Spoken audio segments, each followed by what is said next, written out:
nosso diretor, o senhor José Vicente Ballester. Boa tarde, sejam bem-vindos a estas jornadas de comemoração do Dia do Orgulho. É com imenso prazer que recebimos a todos vocês.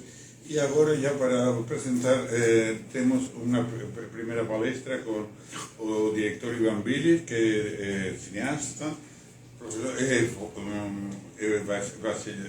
bacharel em cinema, bacharel em artes cênicas, foi também crítico de cinema, uma atividade que temos em comum. Eu também fui crítico de cinema no passado.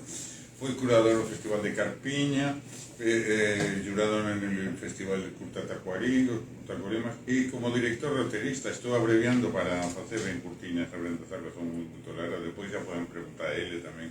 Já falaremos do seu historial currículo. O importante, é produtor dos curta-metragens Elas Preferem Gelo, Na Hora de Ser Sim, A Idade da Inocência, Escolhas, Rosas, Entrellares. Foi indicado 4 vezes em Hollywood como melhor curta-metragem nos anos 2014, 2017, 2019 e 2020, no Festival de Los Angeles Brazilian Film Festival, que foi premiado em 2019 com o filme Rosas. Para que vejam, seus filmes já alcançaram 144 prêmios no mundo todo, então seria infinita aqui a apresentação. Diretor do Festival PIC Rio e tem muito interesse na sua filmografia por a incidência que faz na reivindicação da diversidade, na mostrar todos os conflitos do preconceito. É um cinema muito interessado em ficar delante dos olhos do mundo todos os problemas que causam, os preconceitos que causam a não reconhecimento da diversidade, e por isso vamos a receber a ele com um aplauso, que ele sim merece o aplauso.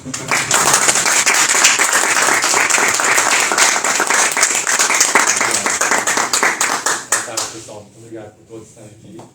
E vamos ter uma tarde gostosa, então, falando sobre cultura. Obrigado pela apresentação. Obrigado pela participação. Estou trazendo aqui o meu livro, o livro que eu escrevi em 1995. Eu demorei 15 anos para conseguir um editor que publicasse essa temática LGBT. É um livro autobiográfico, todos os personagens são reais. E eu narro a minha descoberta homossexual e o grande amor que eu vivi por 4 anos com um colega de escola, isso lá no Rio Grande do Sul, nos anos 1980. Eu sendo filho de militar, estudando no colégio de freiras, então sendo anos 1980, era algo que era muito chocante para a sociedade. Essa relação sexual entre dois adolescentes. Eu tinha 14 anos e ele tinha 18 anos. Na época era mais fechado ainda. Sim. E ele tinha o diferencial de ele aparentar ser uma menina, né? Com a voz de menina, a aparência de menina, mas tinha um nome de homem. Né? Aqui eu coloquei um nome fictício, Pedrinho. Na verdade ele se chama Paulinho. Isso para questões legais, né? Então, e ali eu consigo narrar essa luta que foi para eu me manter fiel aos meus sentimentos para com ele. E, enfim, toda a sociedade foi um escândalo absurdo. Por estarmos na mesma sala de aula, né? Ele já ter 18 anos e tudo mais. Quando veio à tona esse nosso romance, as freiras acharam por bem expulsá-lo da escola. Eu fui mantido na escola, mas a gente foi proibido de ter contato e tudo mais. Mesmo assim, eu conseguia, mesmo meu pai indo me buscar na escola diariamente para eu não encontrá-lo de jeito nenhum, eu conseguia, de alguma forma, estava sempre pensando nele, mas uma professora que soube também de todo o caso, enfim, a cidade toda soube, que era amiga dos meus pais, ela era nossa professora na sala de aula, ela foi até a minha casa, falou com a minha mãe, pedindo autorização para eu ser autorizada a ir visitar essa professora, que tinha uma filha que também estudava na mesma sala de aula. E minha mãe queria muito que eu namorasse essa filha professora. Então minha mãe, cheia de esperança, não autorizava que eu ia. Só que essa professora, Heloísa, uma matéria que não existe mais, o SPB, né? Ela me tirava de casa, do meu castigo, e me levava para casa do meu namorado, do Paulinho. E ela falava: Ivan, vocês vivem uma linda história de amor e eu quero contribuir como puder, né? Então eu vou te deixar aqui, tal hora eu venho te buscar, te levo para tua casa. E tua mãe não precisa saber da verdade. Então tá bom. E assim a gente ficou se encontrando. Ela manteve essas condições todas e a gente continuou o nosso romance proibido, né? E enfim, foram passando mais um tempo. Depois disso, meus pais acabaram descobrindo que eu estava me mantendo, não através da professora, né? Mas acabaram descobrindo que eu continuava tendo encontros com ele e me tiraram da cidade, me colocaram em Santa Maria, que era uma cidade de 4 horas de distância. E lá eu fui morar numa pensão para poder ficar longe do algoz. E lá o Pedrinho alugou um apartamento para ficar lá perto de mim também. Então a gente ficou um ano inteiro de lua de mel. E aí nisso, depois disso, quando eles descobriram de novo que a gente estava mantendo a relação o ano inteiro, aí meus pais resolveram vir para o Rio de Janeiro.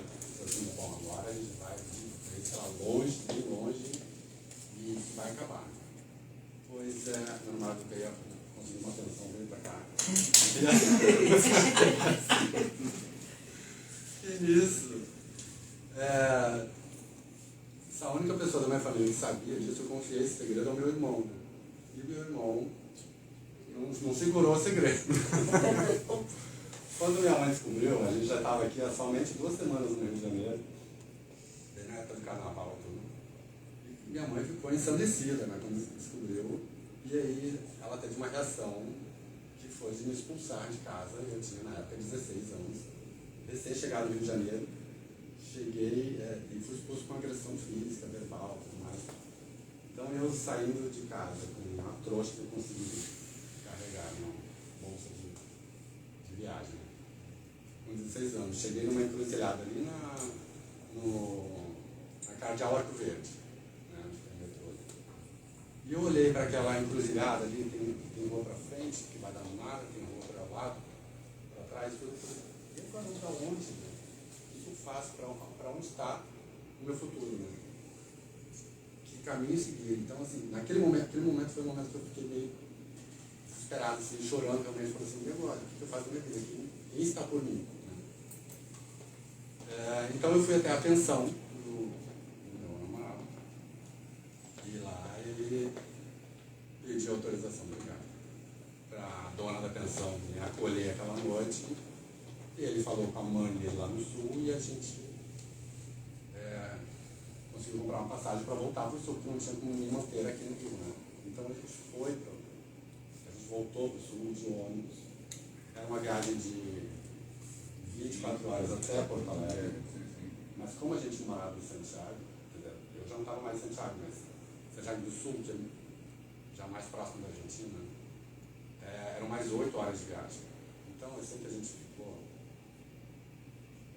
pelo menos aí umas 30 horas. Nessa viagem, a gente só tinha o dinheiro da passagem até Ijuíze, passando de Porto Alegre. E aí teria que descer do ônibus e pegar outro ônibus para chegar em Santa Maria, de Santa Maria para Santiago. Então a gente fazia umas baldeações, a gente não tinha mais dinheiro.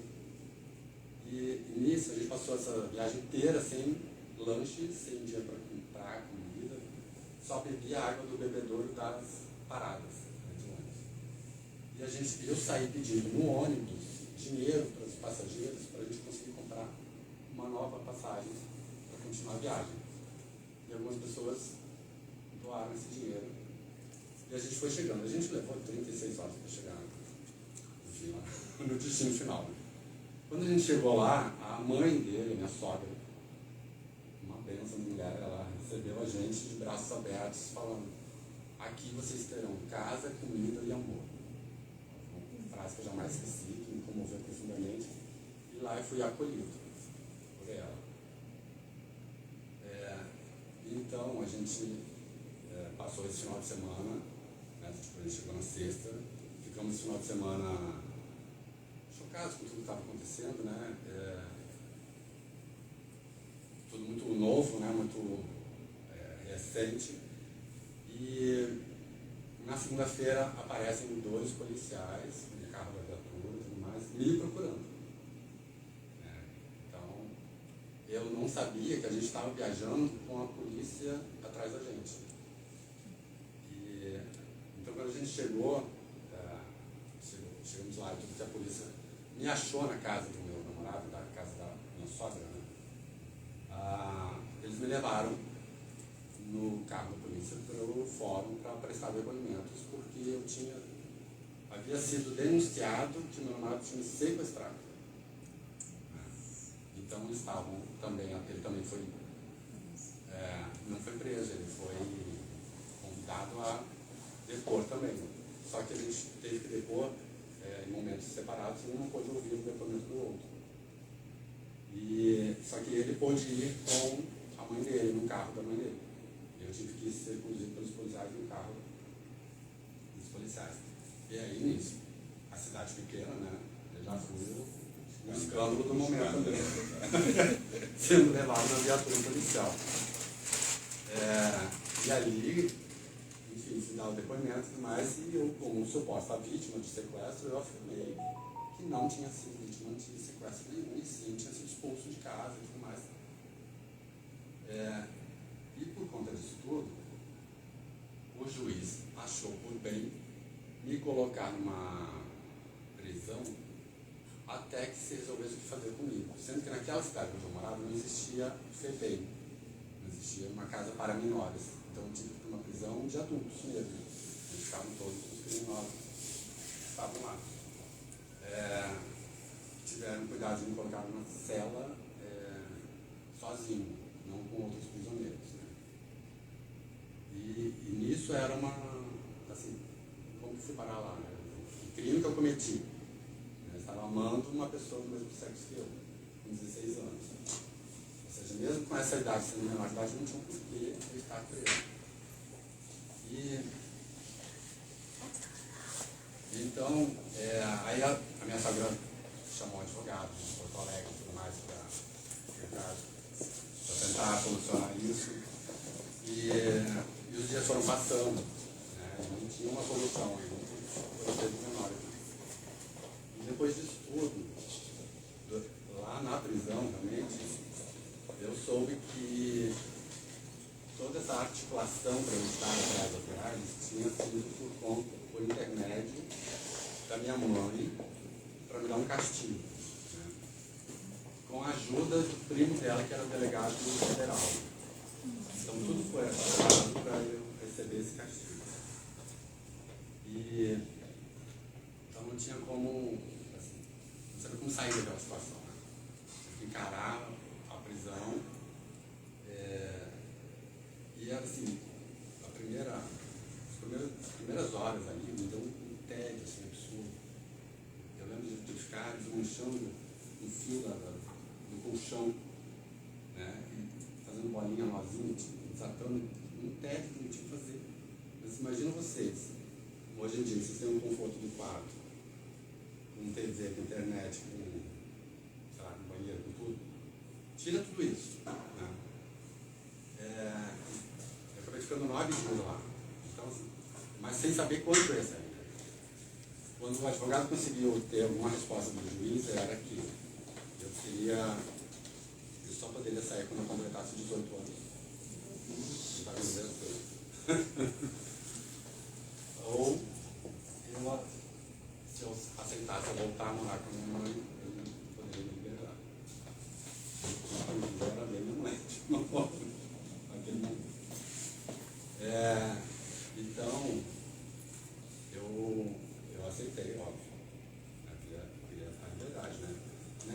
eu entendi é que eles tentaram de toda forma me calar, né? Eu não tinha voz.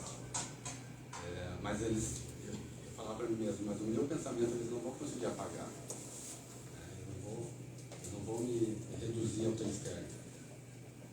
Então, assim, eu tentei me manter forte lá, naqueles dias que eram absolutamente longos.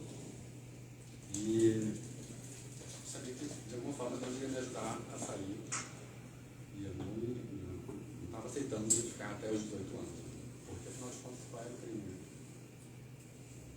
Então, eu aceitei isso, mas só que antes disso acontecer, eu sofri algumas violências lá dentro.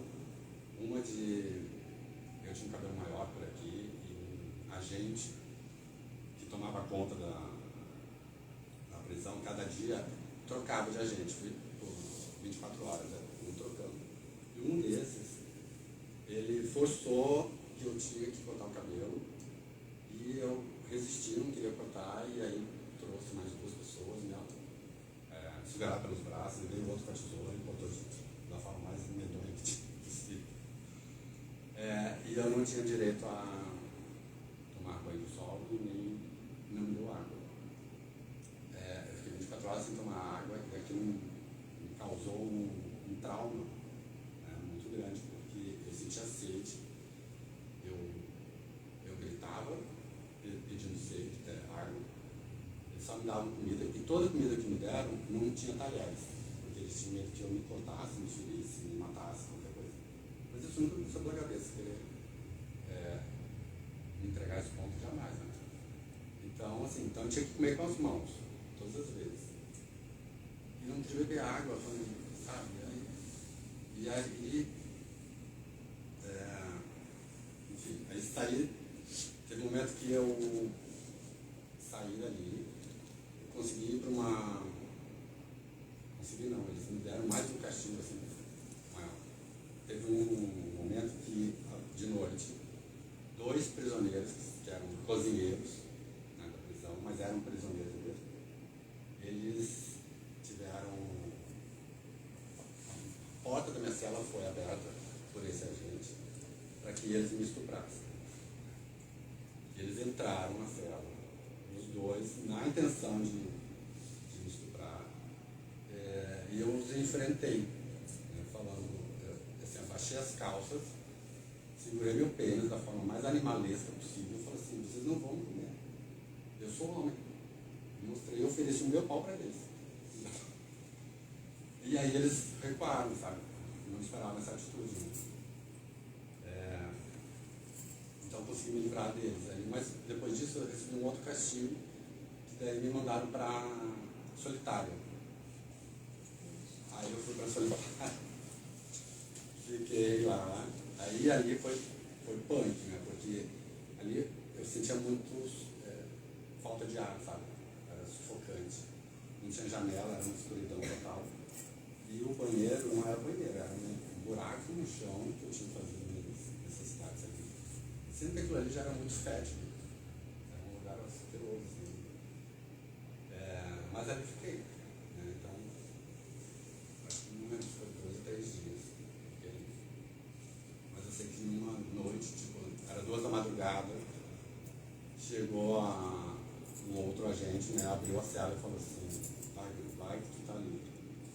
Aí tinha aparecido, assim, o juiz liberou, sob os cuidados de uma amiga da minha família, que tinha a obrigação de me acompanhar lá de Santiago até o Rio de Janeiro de volta, no ônibus. Né? E ela me falou assim, Juan, se você tentar fugir durante o trajeto, eu vou ser responsabilizado. Então eu preciso que você me dê sua palavra que você não vai fazer isso. Eu estou te levando de volta para a sua mãe, para a sua família. Eu não vou te prejudicar. Eu vou fazer o que tem que ser feito. Enfim, cheguei no Rio, liberto e tudo mais. Minha mãe veio me abraçar e eu recusei o abraço dela. Eu senti vontade de cuspir no rosto dela, mas não fiz isso. Mas veio essa vontade. E ali eu fiquei convivendo com ela, e eu fiquei 4 anos sem dirigir a palavra a ela. Nem no Dia das Mães, nem Natal, nada. E aquilo depois foi um hiato, né? É como se eu tivesse matado uma pessoa que estava presente ali. E aquilo fez muito mal a mim. Né? E nesses 4 anos depois disso, eu acabei tendo tuberculose, peguei tuberculose, mas minha mãe cuidou de mim. E ela cuidou de mim com tanta dedicação, né, com tanto amor, né, que naqueles 6 meses de tratamento, eu me curei com 5 meses. Né, e ali eu vi todo o amor que ela tem por mim. E ali eu consegui perdoá-la. E quando eu consegui perdoá-la, eu consegui perdoar a mim mesmo e consegui perdoar todo mundo envolvido, eu me tornei amigo da minha mãe e ela se tornou a minha melhor amiga. E hoje, de lá para cá, isso, há mais de 20 anos, a gente é o melhor amigo um do outro. Sabe? Então, assim, eu sou muito grato a tudo que eu passei, tudo que eu tive que aprender às pressas, né, que tem pouca idade, mas eu entendo que o perdão fortalece o amor. É uma frase que eu criei para mim e levo como lema de vida. Tá? Então eu acho que é isso. O perdão. Você dedicou o livro à sua Eu mãe? dedico o livro à minha mãe. E ela foi no dia da do lançamento disso. Ela estava lá. Ela falou assim, eu sou a bruxa do seu livro. Mas eu vou... Foi a primeira pessoa que eu dei o livro para ler, antes de ser publicado, foi para ela. Ela leu e autorizou. Então eu levei 15 anos para conseguir uma editora que me publicasse essa história. Porque era uma época, isso foi pronto em 95.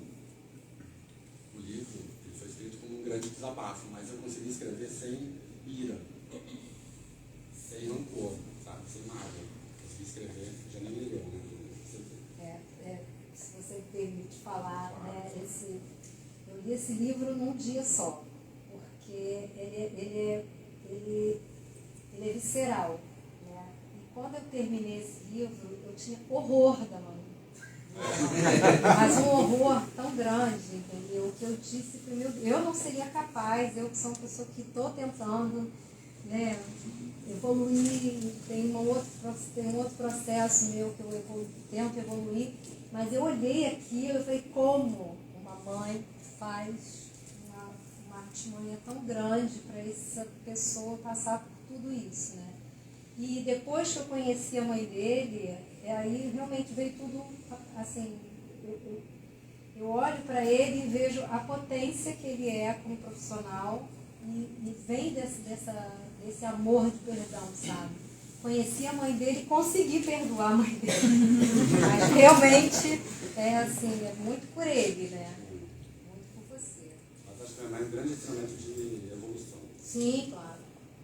Né? Porque eu tenho que entender a criação que ela teve, né? Todo o âmbito familiar que ela viveu, que ela cresceu dentro de preconceitos enraigados, né? Então, quando ela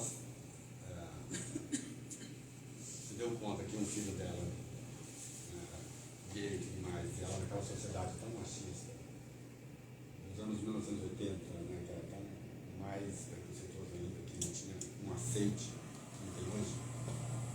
Então, toda a educação dos pais dela e tudo era muito enraizada, então ela não soube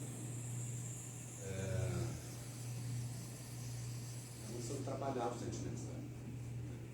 Ela foi muito esses ímpetos, ela queria só me castigar, não sabia como me entender, não sabia me escutar. Mas hoje em dia ela me escuta, ela faz questão, amigas mesmo namoradas. Quando são namoradas hoje. Mas ela faz questão, ela é muito presente, né, de tudo. E eu sou o melhor amigo dela, eu sou dos 3 filhos, eu sou um melhor amigo e sou o único que viaja com ela, que passeia, que leva para teatro, para cinema, para ópera, para tudo. E gosto de estar no lado dela. Então, acho que assim, eu acredito muito, né, sou espírita e acredito nessas aprendizado, né? No nosso caminho que a gente vai evoluindo. Então, eu enxergo, eu e minha mãe, assim, eu acho que a gente vai se encontrar lá em cima, um dia. Que grande jornada que tivemos.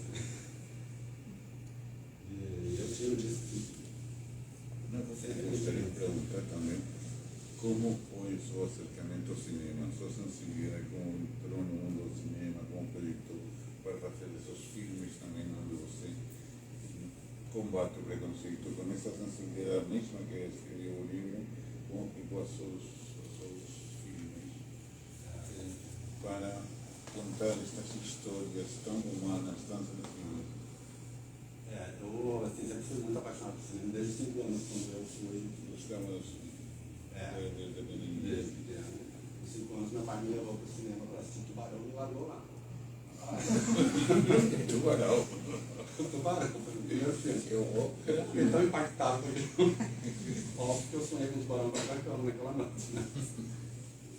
Mas eu vi algo tão mágico ali, que eu falei assim, nossa, eu quero estar nisso aí. Eu quero. Cadê? Outras experiências. Então, passei a frequentar cinema dos 5 anos para cá, lá se dão mais 5 mil filmes que eu assisti.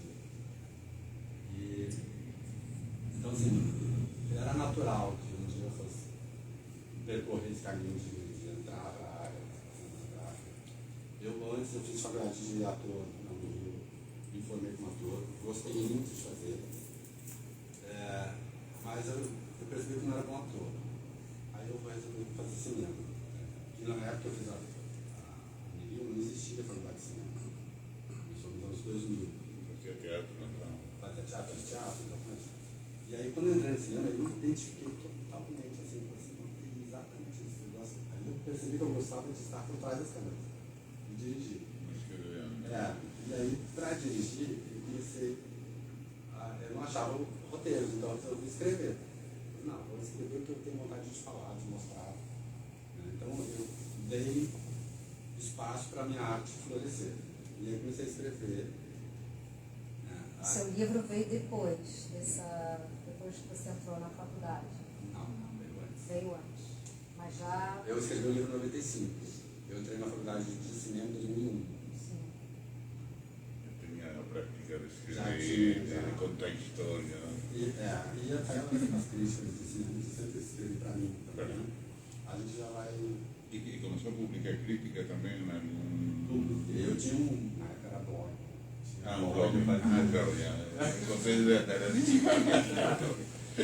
começou nos fanzines ou revistinhas, não sei. Não, eu escrevia também para aquela Blockbuster, locadora. Sim. Trabalhei naquela locadora e eu fazia um jornalzinho que era para o circuito nacional, né? Distribuído. Então eu já fazia as resenhas e distribuía os filmes lá. E depois escrevi para sites, quando era sites, eu escrevi sites lá. Estados Unidos lá. Labrife. Não, Judiciário. Isso. E em Portugal também, mas, e aí eu comecei a escrever os filmes e eu tenho uma abordagem, eu gosto de falar sobre assuntos sociais, temática social, mas eu gosto de colocá-los em épocas distantes da nossa. Por exemplo, falar de escolhas que a Janine produziu no filme. Fala ali sobre pedofilia, mas eu ambientei nos anos 1940. E daí já é uma abordagem diferente, né? Onde tudo é colocado para debaixo do tapete e é mais fácil de denunciar, mas em redes sociais e tudo. Eu tenho um outro rosa que foi que eu ganhei o prêmio lá no Labrife. Eu falo sobre transgênero, né? Mas eu não quis falar sobre as dificuldades dessa posição, né? Mas eu quis falar sobre aceitação, né? E de amor, né? Falo de uma forma bem lúdica, né? Do filme. Depois falei sobre uma personagem com deficiência visual nos anos 1960, que é muito legais. E aí eu saio desesperado para produzir coisas de época que é tudo mais difícil, né? Mas é isso, eu gosto de falar sobre. Eu tenho agora outros 7 roteiros prontos que eu quero produzir e dirigir. E um deles fala sobre aceitar, amor na terceira idade gay. Televisão não teve tentação? Televisão, eu trabalhei em TV durante 13 anos, na TV Globo, fazendo caracterização. Pero não produção própria, Não histórias próprias. não tive essa oportunidade. E esse livro vira filme?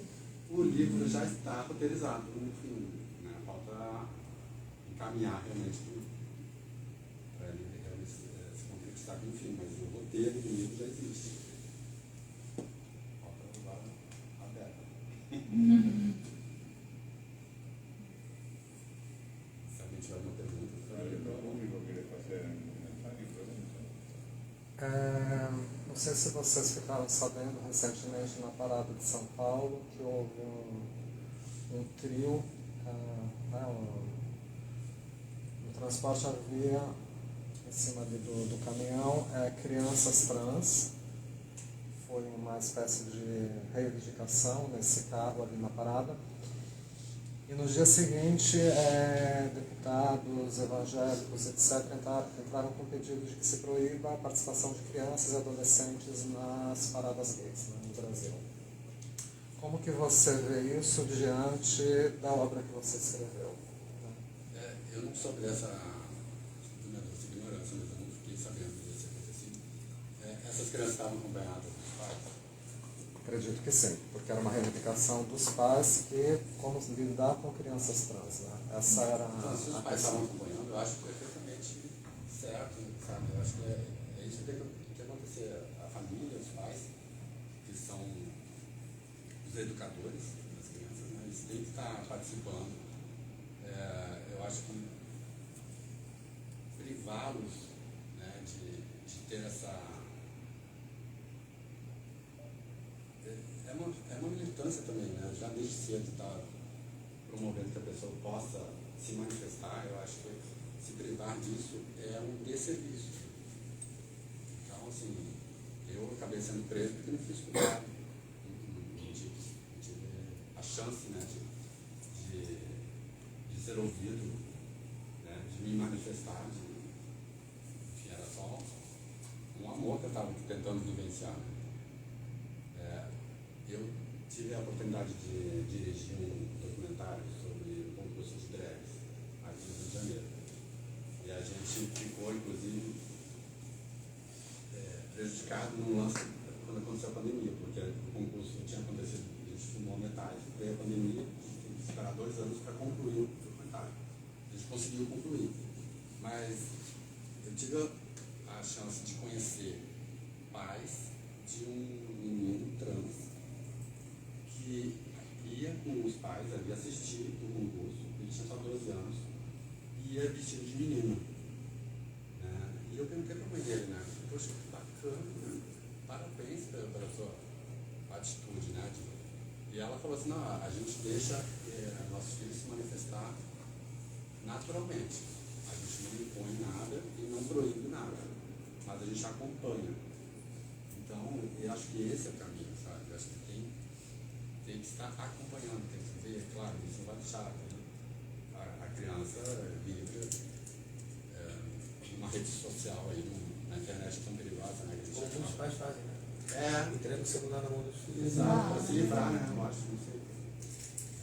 Isso é muito bacana. Está deixando a pessoa se imaginar e não estão só lá fora, estão aqui na palma da mão. Eu acho até que isso é um pouco...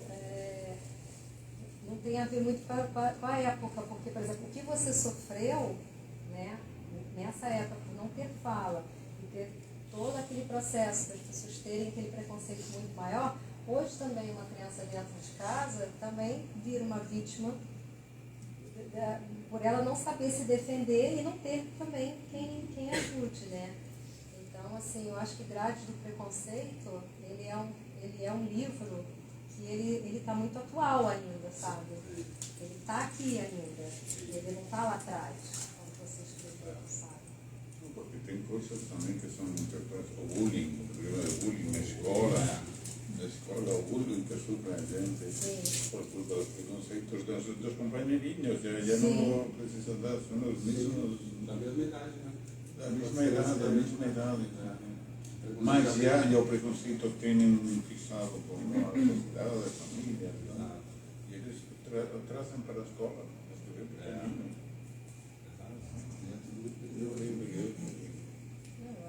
Eu acredito que já existam coisas acontecendo dessa forma que aconteceu com você, entendeu? Acho que esse livro, ele é necessário até para um filme.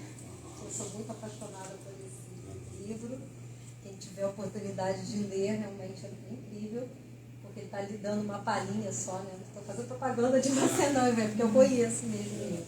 E assim, é muito necessário para esse momento, sabe? Porque existe ainda isso, velado, mas...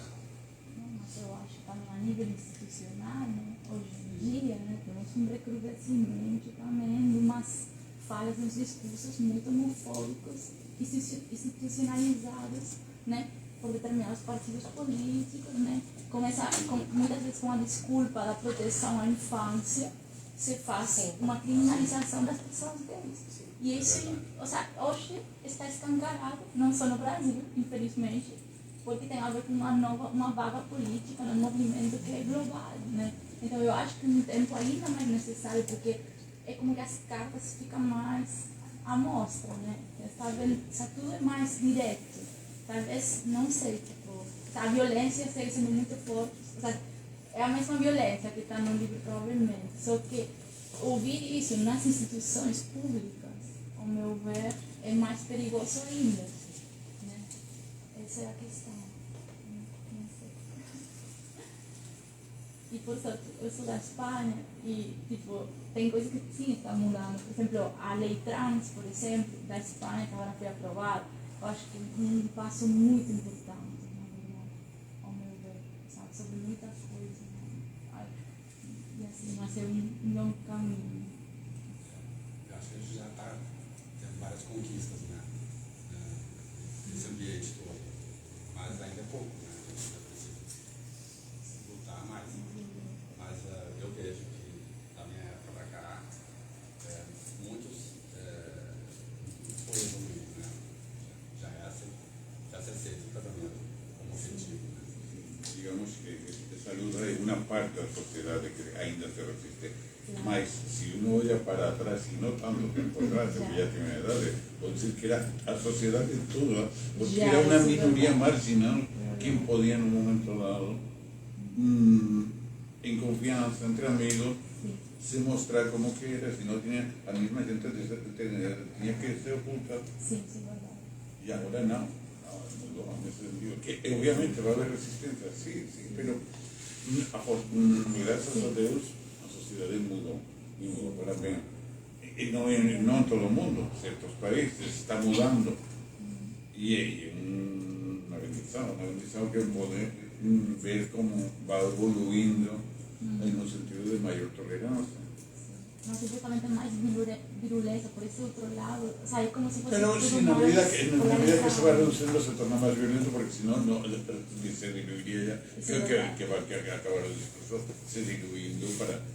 Pero la gente que manifiesta así de alguna manera, ¿no?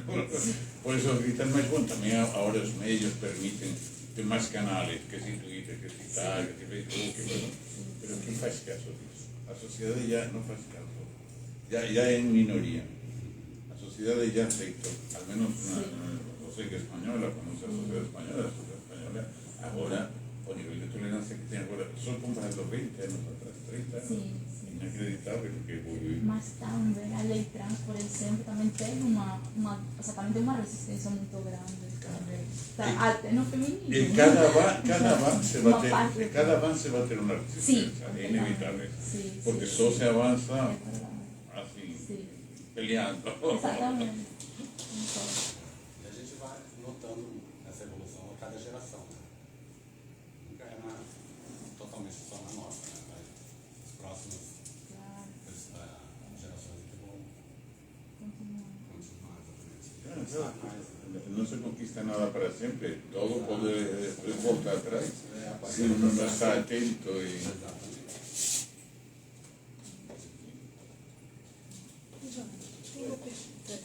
Você falou muito sobre a sua relação com a sua mãe, ela é um destaque do livro. e até na forma que você fala das suas memórias. Mas você citou um irmão que te denunciou de uma certa forma, e a figura do pai é uma figura que tem de ser muito importante também nas nossas vidas. Essas outras figuras, você trata delas também? Você trata sobre essa questão do perdão com eles? Chegou a ter raiva deles também? Ou se concentrou na sua mãe? Não, a raiva maior sempre foi em relação à minha mãe, porque enfim, ela foi realmente a protagonista do caos.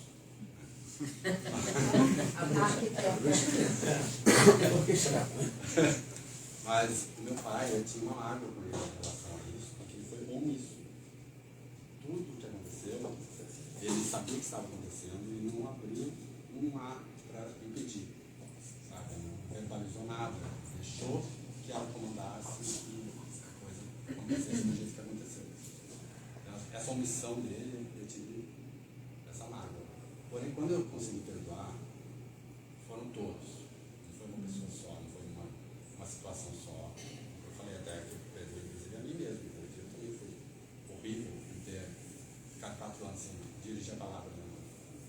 Isso é horrível. Me arrependo disso.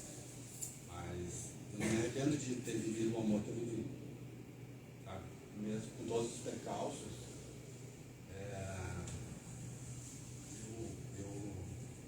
eu acho não, tenho certeza, eu vivi o que eu precisava viver, daquele amor intenso. Eu amei a pessoa com todas as minhas forças, e mesmo atrás das grades. Enfrentei as grades, enfrentei todos os preconceitos, toda a sociedade, em nome do amor que eu sentia, e era verdadeiro. E eu era correspondido. Então, eu vivi um amor pleno, apesar dos percalços todos. Né? Outra pergunta é essa, e o Pedrinho? Ih, que a Tem que comprar o endureceu. Então, o Pedrinho, ele sempre foi um grande amigo depois da gente ter separado. A gente sempre manteve muito contato, eu apresentei o livro para ele antes de publicar. Ele autorizou, mas ele nunca acreditou, na verdade, que eu fosse conseguir publicar, como eu falei, eu demorei 15 anos. Né? Então, quando eu realmente consegui uma editora para publicar, e eu avisei a ele, e ele não autorizou. De repente, não quero mais, não sei, não. Aí, vai falar, não, agora que eu consegui. Não autorizo, mas você autorizou outra vez.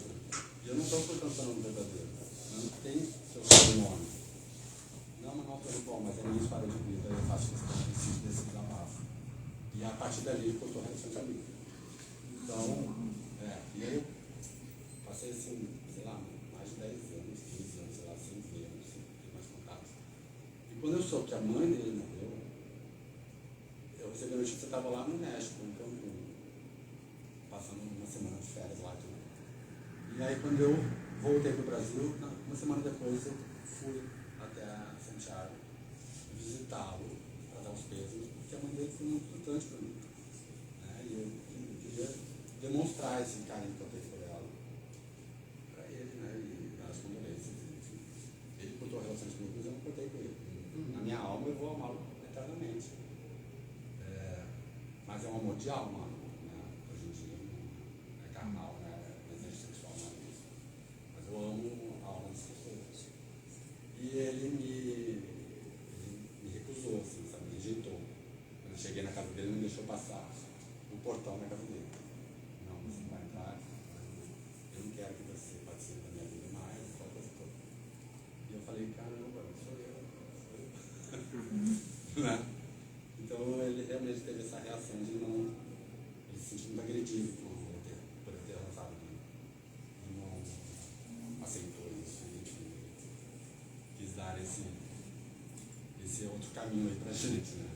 Eu lamento tanto, porque era tão bom ser amigo dele. Mas eu não consigo apagar tudo que eu vivi, sabe? Eu não tenho vergonha do que eu vivi. Uma pergunta, a professora que foi cúmplice, voltou a vê-la? Sim. Foi um caso curioso isso, né? Porque ela sofreu logo depois, assim, eu já tinha saído da cidade, sabia?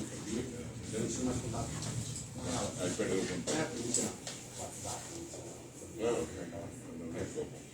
Aquela coisa do telefone fixo em casa era carinho. Então, assim, perdi contato. E eu soube que ela sofreu um acidente gratuito. Ela e o marido. E os dois são falecidos. E isso passou mais de ano. Até eu descobri que realmente quem faleceu foi o marido e ela não. Ela ficou em coma 6 meses. Depois de coma ela ficou com cadeira de rodas. Depois ela conseguiu evoluir para muleta. Conseguiu voltar a andar. Mas sempre com uma bengala, não, uma muleta. E um dia eu fui lá só para visitá-la. Fui, achei a casa dela. Não era mais a mesma cidade, ela estava em Pelotas. Mas foi uma emoção o nosso encontro. E a minha mãe estava junto. A mãe estava E aí minha mãe, claro, né, quando minha mãe leu o livro, ela descobriu, já sabia. A amiga dela mentia para me tirar de casa. Mas, nossa, foi um carinho gigante por ela, assim, muito grata. Ela também enfrentou, né? Mas ela foi ciente do amor, foi cúmplice dessa história. Mas a própria delegada, a minha mãe mostrou os cartões, cartas de amor que a gente tinha, né? Que ela fez a denúncia na delegacia. A gente foi intimado a tratamento para a delegada. A delegada recebeu a gente, eu e o Pedro Paulo. E falou assim, essas cartas aqui são de vocês são os autores dessas cartas de amor aqui, vocês somos. Mas então, a tua mãe é uma louca, deixa ela comigo. E vocês tratem de manter esse amor e vão viver a vida de vocês, que eu aprovo. Eu tenho uma dúvida. Houve um momento da sua mãe te pedir perdão? Verbalmente não. Não. Mas com a atitude, sim. Toda a forma, quando ela me cuidou lá, que eu estava no tuberculose, aquilo para mim todos os dias foi um pedido de perdão. E de lá para cá, toda a forma como a gente se tornou tão cúmplices, né? E íntimos na amizade, isso para mim, eu não preciso mais ouvir não precisa ouvir. Eu esperei por isso. Mas depois que eu entendi que eu já tinha ouvido perdão em gestos, não precisei mais a palavra. E você acha que esse processo que ela viveu até aceitar você como você, ela teria podido pulá-lo de algum jeito? Tipo, não perseguir você por ser homossexual, senão aceitar diretamente? Se ela tivesse o entendimento que ela tem hoje, ela não teria feito o que fez. Claro, mas até chegar até aí... Não, aí era o processo dela, né? De todo enraigado, aquele preconceito já gerações passadas para ela, para toda a sociedade que ela vivia. Naquela época era tudo muito, o Rio Grande do Sul era muito forte, sabe? Hoje em dia, né? Ainda mais interior e uma família militar, é tudo autoritário, sabe? Não pode ser, é uma mancha eu era uma mancha,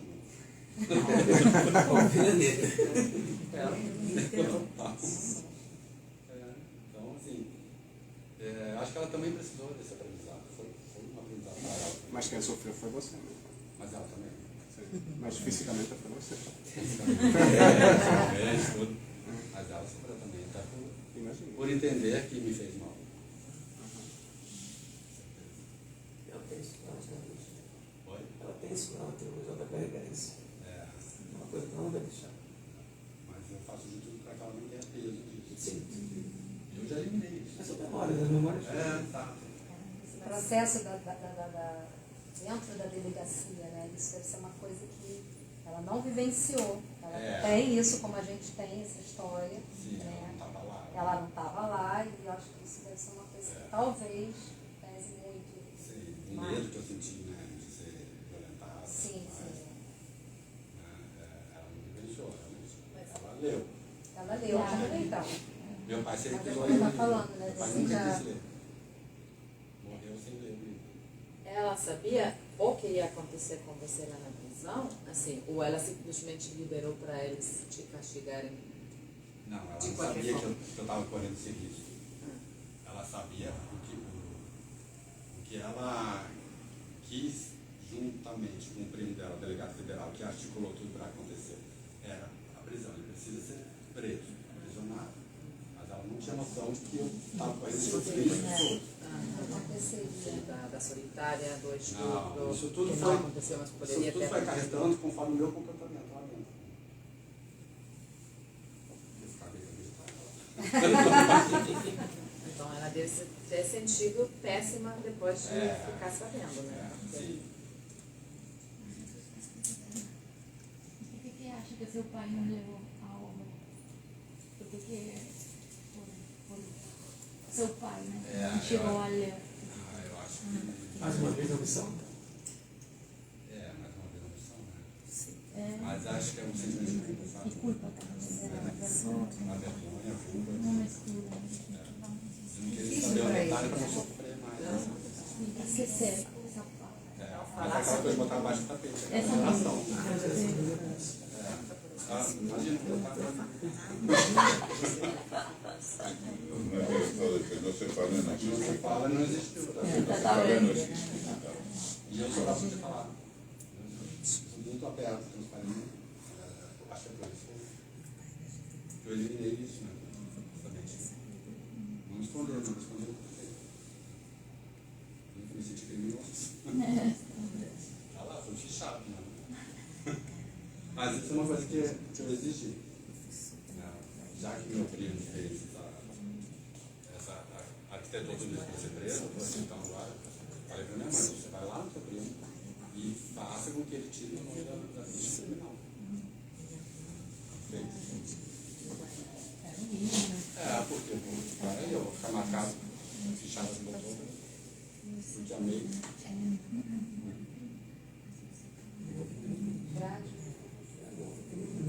Não. E aí, na época, naquela época, o advogado que conseguiu me tirar da cadeia lá na época, ele me aconselhou a processar a mãe, meu primo, o Estado e tudo mais. Porque não era uma questão de dinheiro, era uma questão de amor, de aceitação, de conquistar a pessoa. Eu enxergo hoje em dia que quando alguém fala assim, parabéns pela tua conquista, você comprou um apartamento, tem um carro, assim, isso não é conquista, você compra. Comprei alguma coisa que eu tive uma condição financeira. Mas as conquistas na minha vida são as conquistas de ter o respeito, o amor, o reconhecimento da minha família, dos meus amigos. Isso para mim é conquista. É conseguir esse espaço que eu de hoje. Tendo a minha conquista de poder de fala. Eu queria lhe perguntar exatamente isso, assim, em algum momento, depois que passou isso tudo, né, você procurou algum órgão, Ministério Público, a Comissão de Direito, alguém procurou você depois que isso tudo aconteceu? Algum órgão procurou, Comissão de Direitos Humanos, da OAB, Ministério Público, você em algum momento pensou, né, tomou alguma atitude no sentido de tentar alguma reparação na justiça por tudo que você sofreu lá? Não procurei. Ninguém me procurou. Ficou tudo no âmbito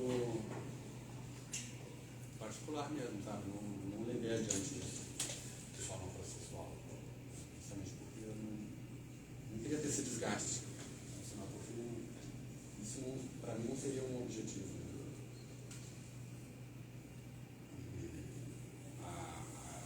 A liberdade que eu conquistei.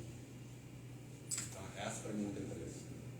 Então, assim, quando me perguntam se eu tenho orgulho de ser gay, eu não tenho orgulho de ser gay. Eu tenho orgulho de ser o ser humano que eu sou. O homem honesto que eu sou. Independente da minha sexualidade. Eu sou uma pessoa de bem. E isso eu tenho orgulho. Então, acho que sexualidade não vem na frente, tá? O caráter vem. A pessoa que eu me tornei. E ter passado por tudo isso com 16 anos me trouxe uma maturidade muito, assim, instantânea. você pode ter dúvida de como reagir a isso. Sim, quanto a isso, sim, porque... Não ter essa força, essa perseverança também, para não ser manipulado também. Como para você seguir nessa ideia, sabendo que isso está certo, que você não está fazendo nada ruim. Exato. De onde veio essa não sei, essa força, esse convencimento? Você fazia alguma leitura? Porque era muito injusto, sabia? Eu não merecia estar lá. Eu sabia que não era para estar que não lá. era nada ruim. Exatamente. Então, assim, eu não vou me entregar. Mas não veio de uma leitura, de uma referência, nada. Não, foi uma... Não, é mais sobrevivência. Sim. Precisava sobreviver aquele dia do Luciano, longo, terra desgraçado. Então, eu precisava sobreviver. Então, lo más importante acho que esa actitud de perdón, de tirar afuera, hacer un libro, hacer una obra muy bien escrita, por cierto, con muchas autenticidades, tirar afuera y perdonar. Porque si hubiese entrado en causa judicial y todo eso, al final hubiera sido rencor, acumular más rencor. Y para evitar el rencor, esa actitud de tirar fuera y mantener la propia dignidad, ¿no? Son tan por encima de los demás que posso perdoar. É uma atitude que fica você num plano superior, no sentido que você perdoa você, não saiu magoado, mas não saiu magoado, saiu no final de todo o processo, essa mágoa convirtiu em uma atitude que deu essa superioridade, essa dignidade maior. Acho que é assim, supongo que essa é uma atitude que tem que ver também com o amor. O perdão é uma atitude de amor, finalmente. Sim, esse é o meu lema, né? Eu falo exatamente, sempre falo isso. Perdão fortalece o amor. E é fato. Isso é fato. Dá a condição de você viver de outra forma. Uma situação. Perdoar. Amar.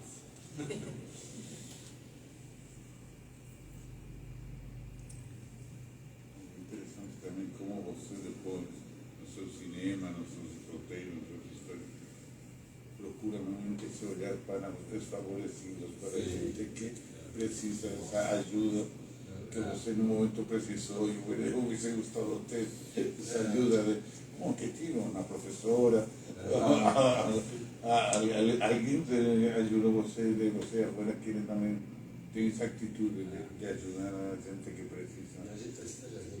Todo mundo, muita gente, e alguns precisam de mais, porque tem condições mais desfavoráveis, gente necessitada também. Você que se preocupa dele, não? Eu particularmente, eu agradeço a Deus por eu não ter me tornado uma pessoa revoltada.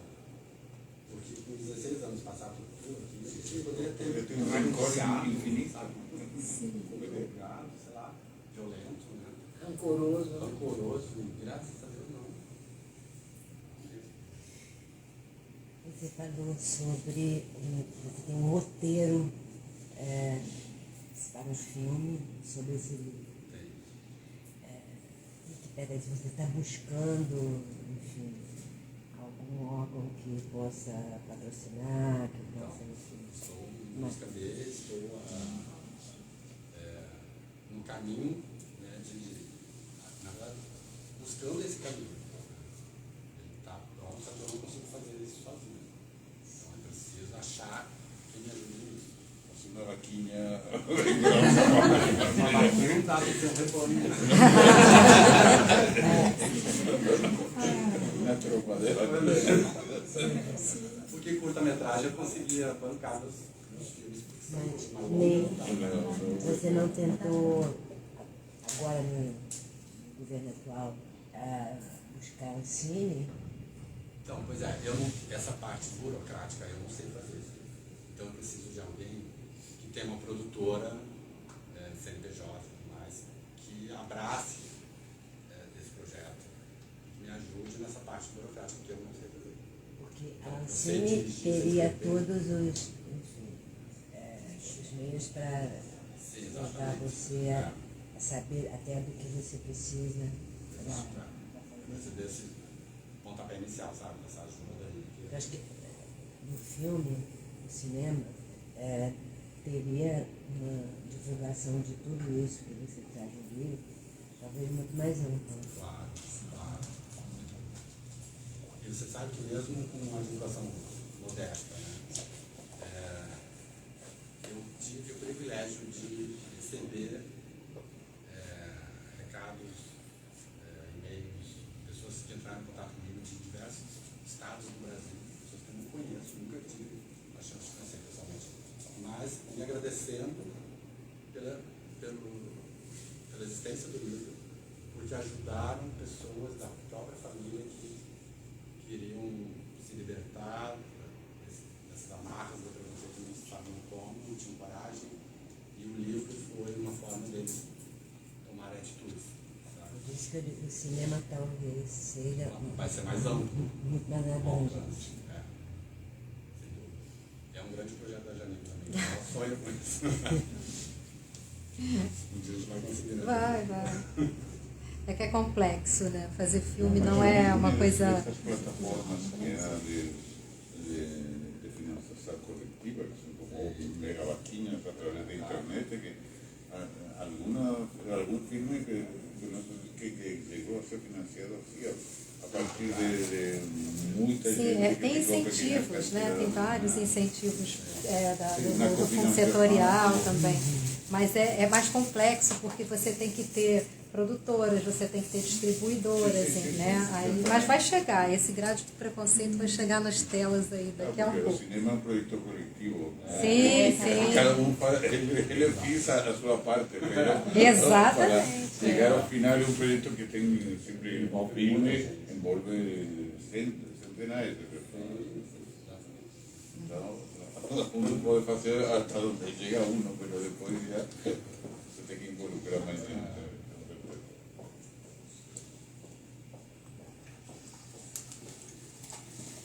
No sé si você conhece um sítio que eu estou procurando o título, mas não estou encontrando, mas um filme muito recente que foi filmado no Rio Grande do Sul também, que é sobre duas meninas e a sua iniciação sexual. Que é um filme que está sendo bastante premiado, não sei agora esqueci o nome. É também um vilarejo pequeno que me lembra a sua história. Vou procurar, mas está agora nas salas de cinema.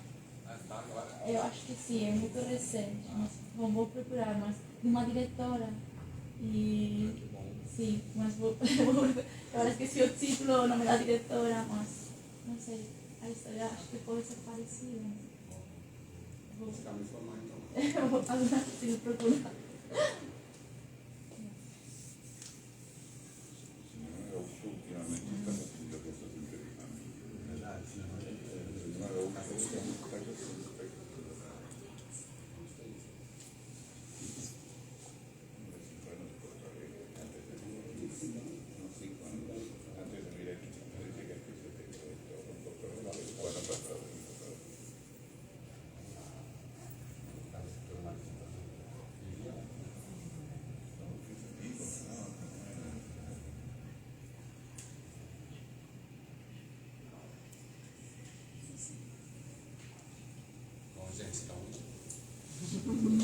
Já foi uma vez para o Festival de Granada, não comigo, felicidade.